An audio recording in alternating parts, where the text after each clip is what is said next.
Bienvenue sur Africa 24 dans cette nouvelle édition du QG Weekend. Voici les principaux titres de ce journal. Adoption au Burkina Faso d'un projet de loi portant amnistie de personnes condamnées dans le cadre du coup d'État manqué de septembre 2015 qui a fait 14 morts et 270 blessés. Dans l'actualité également, l'Algérie, par la voix de son représentant permanent auprès des Nations Unies, condamne fermement les déclarations de responsables israéliens appelant à l'annexion de la Cisjordanie. Près d'une semaine après le passage du cyclone Chido, le bilan s'alourdit au Mozambique avec au moins 73 morts et 550 blessés sur place. Les populations attendent toujours de l'aide. Au Bénin, le président Patrice Talon a délivré ce vendredi 20 décembre devant les députés son discours sur l'état de la nation, une prise de parole dans laquelle il a fait le bilan de la politique en cours. Le Bénin continue sans tapage d'avancer sur le chemin de son développement et de la consolidation de son unité, a-t-il souligné. Le président a aussi insisté sur les nombreux défis auxquels le pays fait encore face, notamment sur le plan économique. Lefti-Ounou. Le vendredi 20 décembre 2024, le président Patrice Talon s'est adressé à la représentation nationale pour son discours annuel sur l'état de la nation. Ce message, livré dans un contexte mondial instable, a mis en lumière la résilience du Bénin face aux défis sécuritaires, économiques et sociaux. Sur la question de la sécurité, le chef de l'État a évoqué la lutte contre le terrorisme à la frontière nord du pays.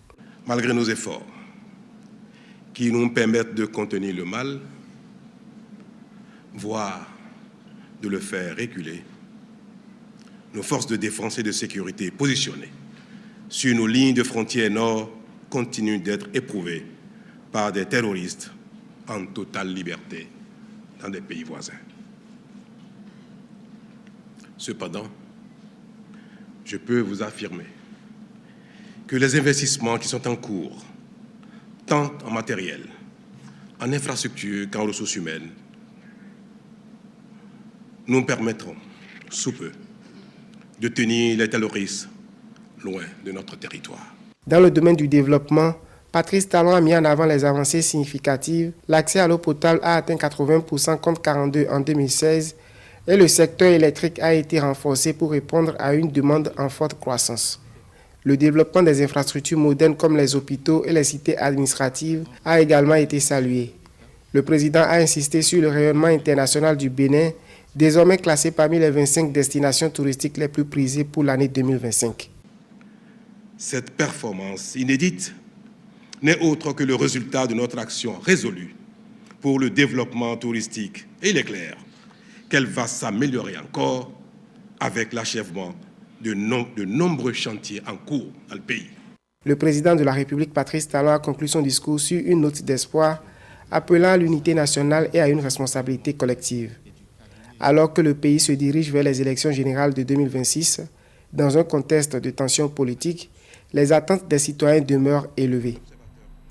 Une loi d'amnistie pour les auteurs présumés du putsch de 2015 est officiellement adoptée par le gouvernement burkinabé. Cela a été acté ce mercredi en Conseil des ministres, une adoption présentée comme marquant une nouvelle étape dans le processus de réconciliation nationale. Un décret indiquant les personnes concernées par cette amnistie est annoncé, précisent les autorités de transition, pour lesquelles cette décision n'est pas pour autant une remise en cause des acquis de l'insurrection de 2014 qui a mis fin au régime de l'ancien président Blaise Compaoré.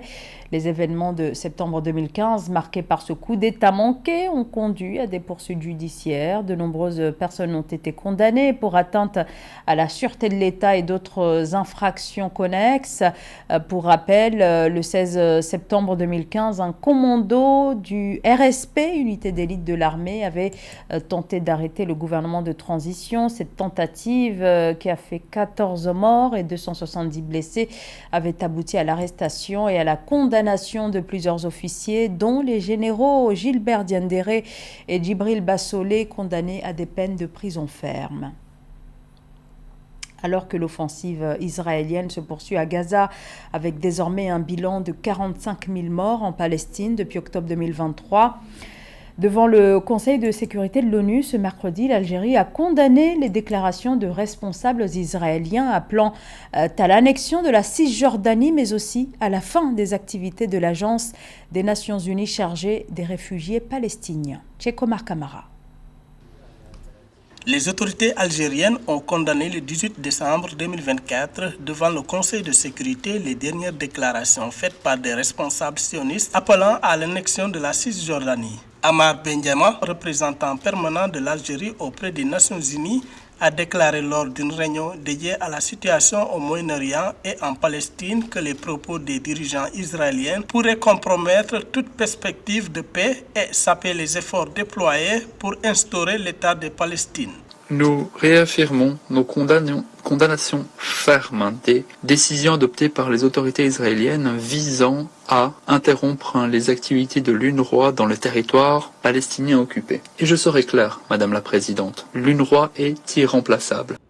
Selon Ammar Benjama, l'entité sioniste perpétrait un génocide authentique à Gaza, se basant sur un rapport récent d'Amnesty International indiquant que 45 000 personnes seraient tombées en martyrs à Gaza depuis le début du conflit le 7 octobre 2023, dont 70 de ces victimes seraient des femmes et des enfants. Israël commet un génocide à Gaza.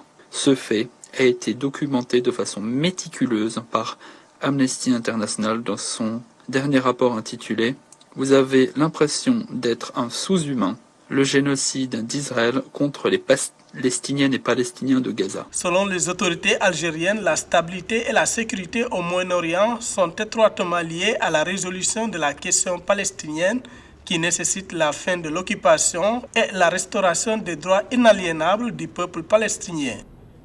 Retour maintenant sur la rencontre entre le chef de l'État tchadien, Mahamat Idriss Déby Itno, et Ousmane Diagana, vice-président de la Banque mondiale pour l'Afrique de l'Ouest et du Centre, en visite dans le pays. Au cœur des discussions, la prise en charge des réfugiés et de la crise humanitaire et plus globalement les questions de développement du Tchad. Chekomar Kamara.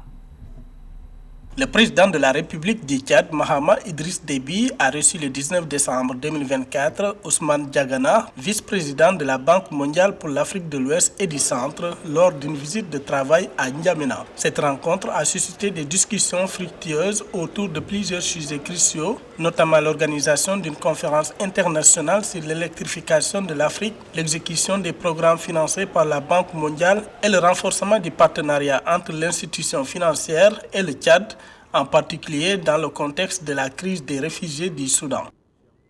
Au titre de la solidarité internationale, nous avons constaté que le Tchad accueille dans des conditions dignes les réfugiés qui sont venus du Soudan.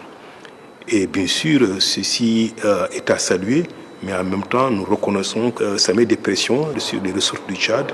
On a échangé sur quelles voies et moyens la communauté internationale doit continuer aussi à accompagner le Tchad dans cet effort qu'il est en train de faire.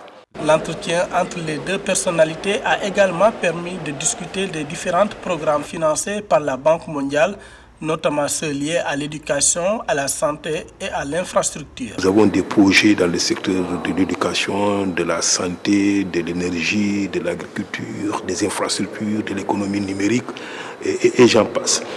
Ces programmes, dans l'ensemble, se portent bien. Le Tchad de cette année a eu un taux d'exécution satisfaisant. Pour rappel, en juin 2024, la Banque mondiale a validé un financement de 100 millions de dollars provenant de l'Association internationale de développement, IDA, accompagné d'un soutien supplémentaire de 20 millions de dollars provenant des fonds fiduciaires multibailleurs. Ce programme vise à faciliter l'accès aux services sociaux pour les populations défavorisées et vulnérables, y compris les réfugiés, tout en consolidant le système de protection sociale au Tchad. Après avoir ravagé dimanche dernier l'archipel de Mayotte dans l'océan Indien, le cyclone Chido a frappé le Mozambique. Le dernier bilan fait état d'au moins 73 morts. C'est tout un pays qui est sous le choc. Le gouvernement a décrété 2 jours de deuil national. C'est un sujet de la rédaction. 73 morts et près de 600 autres blessés. 40 000 habitations détruites, plus de 300 000 personnes affectées, parmi lesquelles des dizaines de milliers d'enfants. Le cyclone Chido laisse place au choc et à ce paysage de désolation au Mozambique. Cette représentante des Nations Unies raconte l'ampleur du drame auquel le pays fait face. Rien qu'à Mekoufi, presque tous les refuges ont été endommagés ou détruits. Des zones entières ont été rasées par les pluies torrentielles et les vents incessants. Des familles qui possédaient déjà si peu se retrouvent désormais sans rien. Près d'une semaine après le passage de Chido le 15 décembre, les habitants attendent toujours de l'aide. Parmi les priorités, permettre l'accès à l'eau potable et aux soins médicaux, afin d'éviter la propagation de maladies comme le choléra dans ce pays qui était déjà en crise. Ils avaient fui la violence pour se retrouver aujourd'hui confrontés à une nouvelle crise. Une fois de plus, ils ont été contraints de tout abandonner. Les effets croissants du changement climatique sont une réalité pour des pays comme le Mozambique et ce sont les populations qui souffrent le plus. Les autorités ont annoncé l'envoi d'équipes de secours dans le nord du pays où se trouvent les 3 provinces les plus touchées, Nampula, Niassa et Cabo Delgado. Devant l'étendue de la catastrophe, l'ONU estime que 10 millions de dollars sont nécessaires pour répondre aux besoins immédiats. En cette fin d'année, il convient de revenir sur les moments forts qui ont marqué 2024, comme la conférence internationale sur l'afforestation et le reboisement qui s'est tenue en juillet, au moment où la dynamique interne des écosystèmes forestiers est plus que jamais sous l'effet du réchauffement climatique. Conséquence, un massif forestier en forte baisse sur le continent. Plus de 3 millions d'hectares de forêt disparaissent chaque année, à l'instar de la forêt du bassin du Congo. C'est ainsi que la lutte contre les changements climatiques met ainsi la question des forêts tropicales au cœur de l'agenda des différents gouvernements. Deva Pansou. Des millions d'hectares de forêts sont détruits chaque année dans le monde, souvent pour laisser place à l'agriculture et à l'urbanisation. En Afrique, les pertes dues à la déforestation sont annuellement estimées à 2,8 millions d'hectares de forêts, soit l'équivalent de la Guinée équatoriale, selon le FAO. Pour pallier le problème, la première conférence internationale sur l'afforestation et le reboisement a réuni du 2 au 5 juillet 2024 à Kintélé, dans la banlieue nord de Brazzaville, 6 chefs d'État, des ministres, des experts et les peuples autochtones.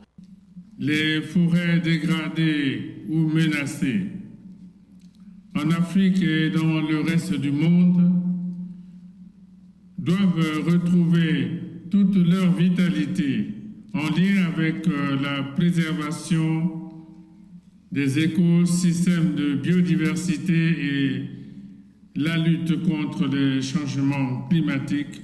Placé sous le thème « L'afforestation et le reboisement, une réponse pertinente à l'accélération du changement climatique », les décideurs ont pris l'engagement d'institutionnaliser la conférence internationale sur l'afforestation et le reboisement à travers son organisation tous les 2 ans. Ils ont recommandé, entre autres, de soutenir le financement durable, innovant et d'intégrer les communautés locales et populations autochtones. La vision du président de la République, c'est de proposer à l'humanité tout entière une décennie mondiale de l'afforestation et du reboisement pour permettre de proposer des alternatives aux forêts naturelles. C'est-à-dire, si les populations ont besoin de la production de bois énergie, au lieu que ce bois énergie soit coupé dans les zones de forêt naturelle, ce bois énergie, on peut en faire un programme.